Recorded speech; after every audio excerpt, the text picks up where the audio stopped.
She told me she was heading off on a girls' weekend. Beach, no men, no phones, just wine, gossip and salt air.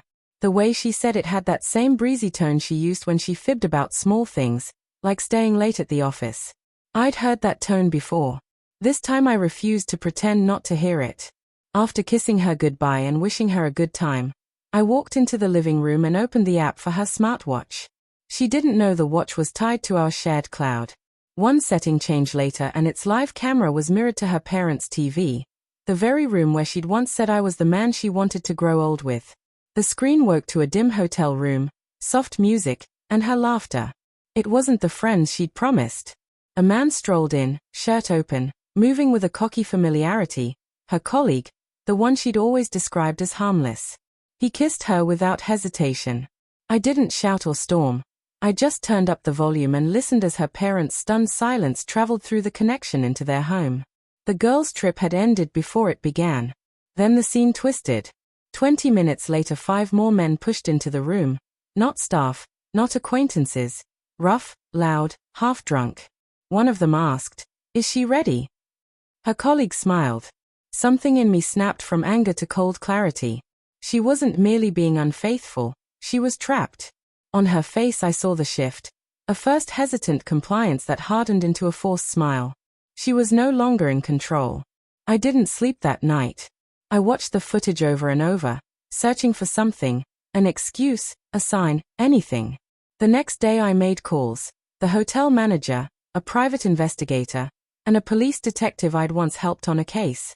I didn't tell all I'd seen, only enough to plant the right questions. By midnight I had what I needed, confirmation that the man was tied to a blackmail operation preying on married women, records, patterns, methods. They filmed, they intimidated, they extorted.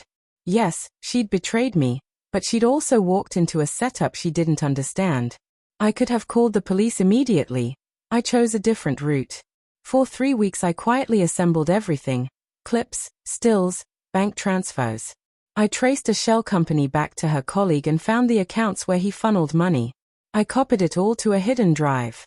While she sent me pictures of sunsets and team dinners, I methodically insulated our assets, froze joint accounts, retitled properties, shifted holdings under my name in clean, legal moves. I built a barricade while she smiled her bright, careless smile. When she returned, sun-kissed and casual, she kissed me like nothing had happened.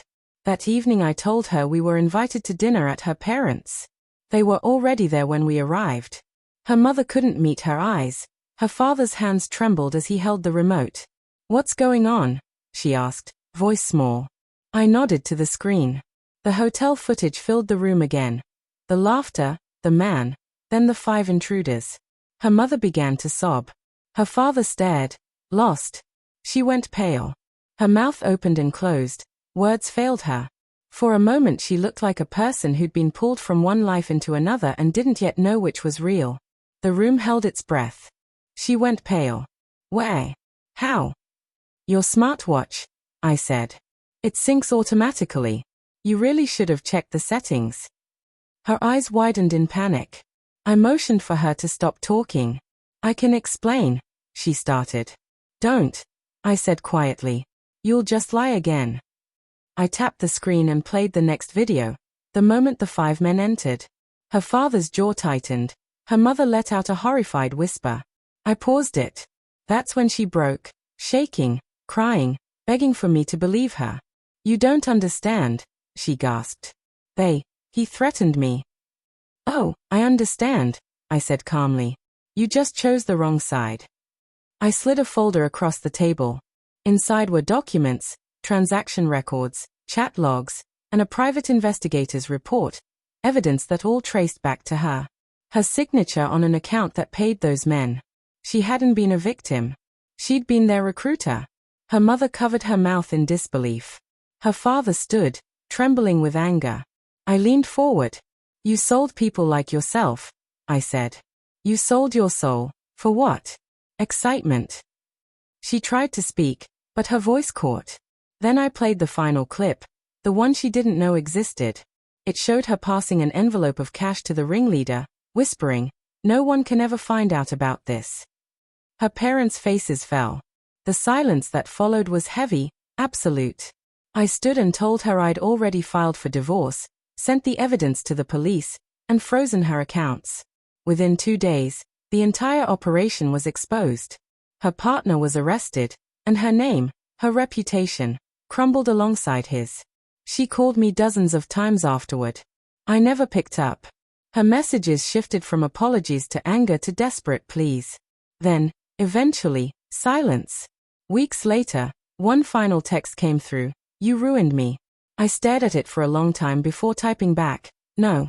You did that to yourself." Then I deleted the conversation. People ask if revenge feels good. It doesn't, not right away. It feels cold, surgical, like sealing a wound that's festered too long. But when I saw her on the news, handcuffed, mascara streaking down her face, eyes hollow, there was something else. Not happiness. Not triumph. Just peace.